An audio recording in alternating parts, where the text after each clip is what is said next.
Brothers and sisters, I have been asked to bring my remarks to a very brief expression.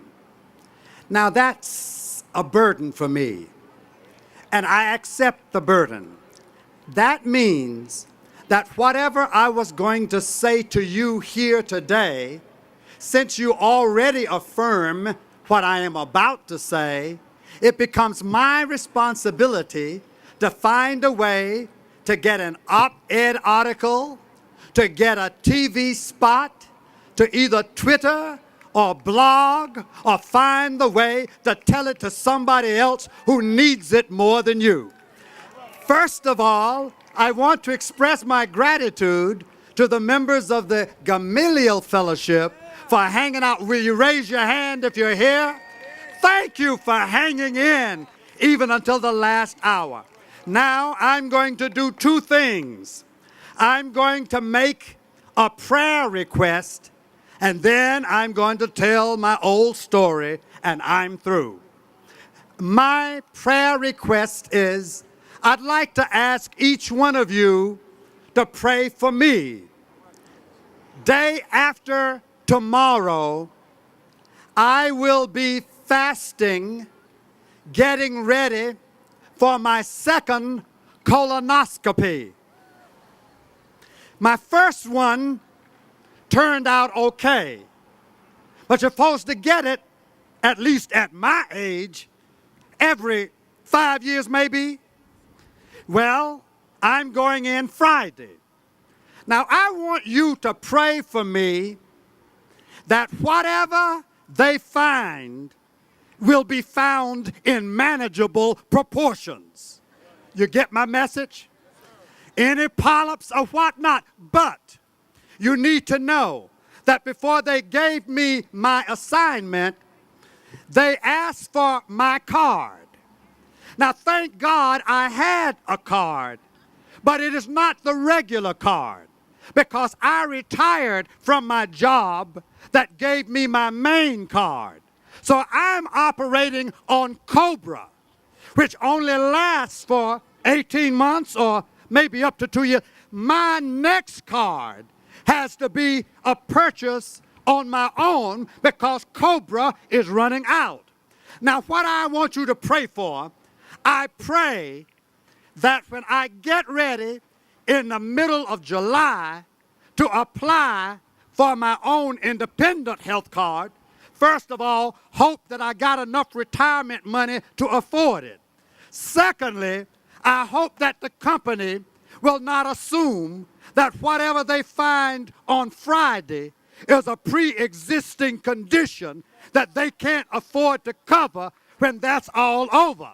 Now, another problem I have is I am going to pray for myself, but I have a problem in praying for myself anymore, because the Lord has asked me, how do you have the nerve to pray to me for yourself with respect to your health needs, and you show no concern for the other 46 million of your brothers and sisters who have no coverage, Cobra or not? And so my problem is, I can't pray for myself without praying for 46 million other people.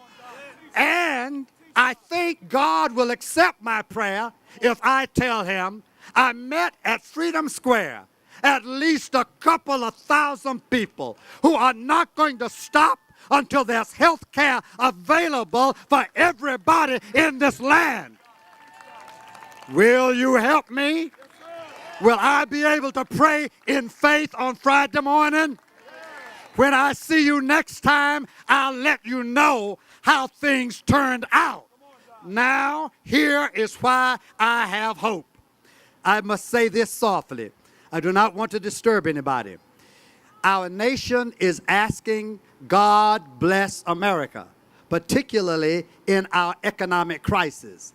The word has come back to me is, how does a nation have the audacity to ask for God's help with respect to an economic crisis when they are not even willing to take the risk to provide health care for all of those who are vulnerable in our midst?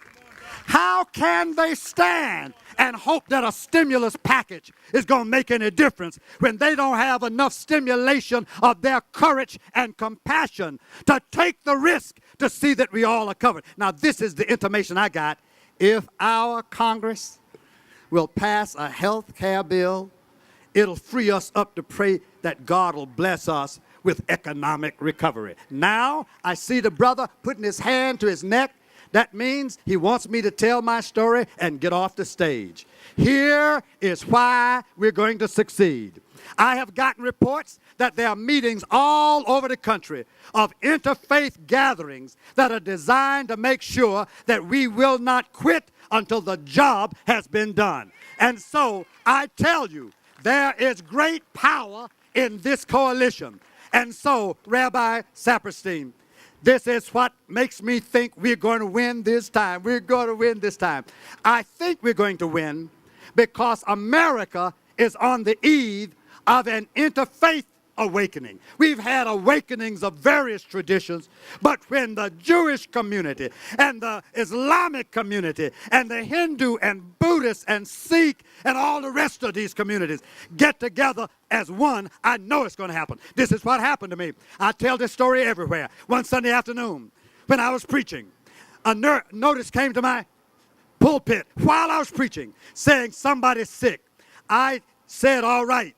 The word says, go around to the house. They need you fast. So I stopped preaching. And I say this all the time. Sometimes a preacher has to stop preaching and do something. Well, I went around to the sister's house, and there was blood all over the place. Some of you all know my sister Baldwin's story.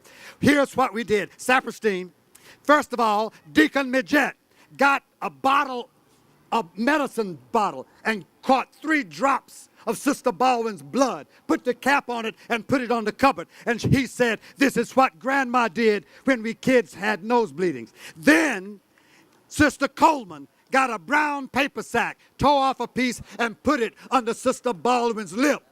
Sister Randolph got an ice pack and put it on the back of her neck. And I, the charismatic pastor, put my hands on her shoulders, and I prayed. And let me tell you, Rabbi, in about 1 minute, her nose bleeding stopped, and we went back to the church. Our only problem was we did not know which method had worked. When we pool our resources and pull together, black and white and rich and poor and Christians, Catholics and Protestants and Jews and Muslims and Buddhists, when we pull our efforts together, the Spirit will show up and heal the land. That's what I'm praying for.